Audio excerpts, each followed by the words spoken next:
ओम श्री सुरभे नमः। सभी किसान मित्रों को, गोपालकों को, गोरक्षक और जिनकी गौशाला है उन सबको मेरा राम राम, जय श्री राम, जय गौ माता। जिन किसानों के पास गाय है, देशी गोवंश जो जिन्होंने अपने घर पर रखी है, इन सभी किसानों को और गौशालाओं के लिए मैं ये कहूँगा कि आपके पास जो गोबर है तो आप गोबर का सही उपयोग करें, उसको उपयोग में लाएंगे, उतना आपको भविष्य में आपका उतना गोबर बचेगा। तो इसलिए मैं यही कहूँगा कि आज गोबर का क्या करना है, तो खेती के लिए भी पर एकड़ 30 केजी यानी 360 किलो गोबर की आपको आवश्यकता है। हाँ, प्रति माह यूज़ कर सकते हैं 1 एकड़ खेती के लिए।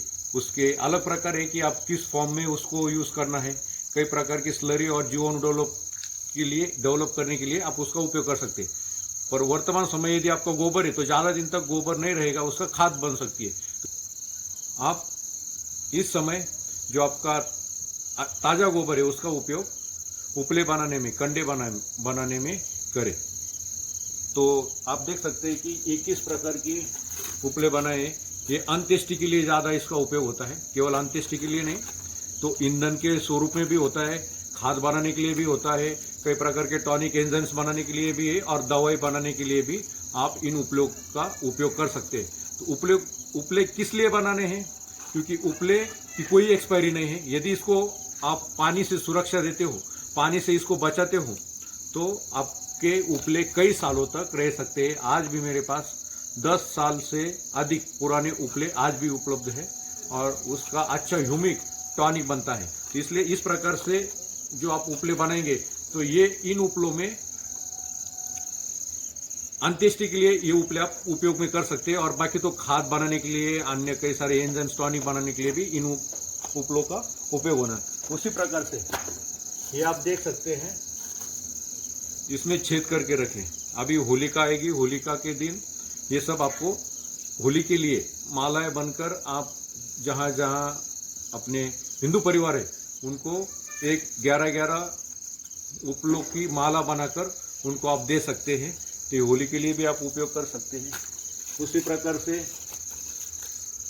जैसे कि अग्निहोत्र, अभी कई घरों में अग्निहोत्र भी कर रहे लोग, तो अग्निहोत्र का भस्म का तो वायु जो है उसके कई प्रकार के फायदे पर्यावरण के लिए तो है ही, पर उसमें जो भस्म बचता है उन भस्म में भी कई प्रकार के माइक्रोन्यूट्रिएंट्स उपलब्ध है और वो केवल कृषि के लिए नहीं पर मनुष्य के लिए और कई जीव के लिए, जल के लिए, सबके लिए फायदेमंद है। तो ये अग्निहोत्र के लिए उपले बनाए हमने, ये आप बना के रखे और इन सब की ट्रेनिंग हम देते हैं। उसी प्रकार से ये अलग अलग प्रकार के कई प्रकार के उपले हमने बना के रखे हैं। बनाने का यही है कि आज हमारे पास गोबर है, कल नहीं रहेगा, पर आज यदि आपके पास गोबर है तो सब सारे गोबर की खाद ना बनाएं। यदि आपके पास गोबर है तो उसके उपले बनाएं। और जिस प्रकार से हलाला सर्टिफाइड का जो क्रेज चलता है और हलाला सर्टिफाइड के अनुसार उत्पादन निर्मित होती है, उसी प्रकार से पूरे देश ने, दुनिया में गो आधारित उत्पादन चलेगा, गो आधारित खाद्य चलेगा, गो आधारित अनाज चलेगा, गो आधारित सब्जी चलेगी, गो आधारित कपड़ा, कॉटन जो भी है वो, या चिकित्सा या दवाई जो भी आपको सिद्ध करना है वो सारा गो आधारित ही होगा।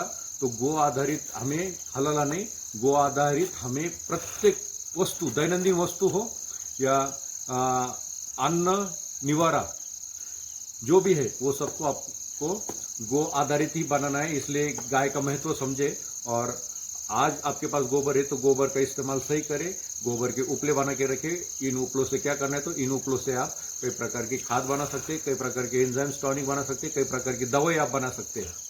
और एक अनेक इसके फायदे जो है कई वीडियो के माध्यम से आप तक पहुंच जाएंगे। गाय के विन विन यानी फायदा ही फायदा है, नुकसान कुछ नहीं है। आज जो गौ माता है, गौ माता जो मुझे दे रही है उससे मुझे फायदा है, मैं जिनको जो दे रहा हूँ उससे उनको फायदा है, उसमें नुकसान कहीं पर भी नहीं। इसलिए गाय के विषय में विन विन पोजीशन है।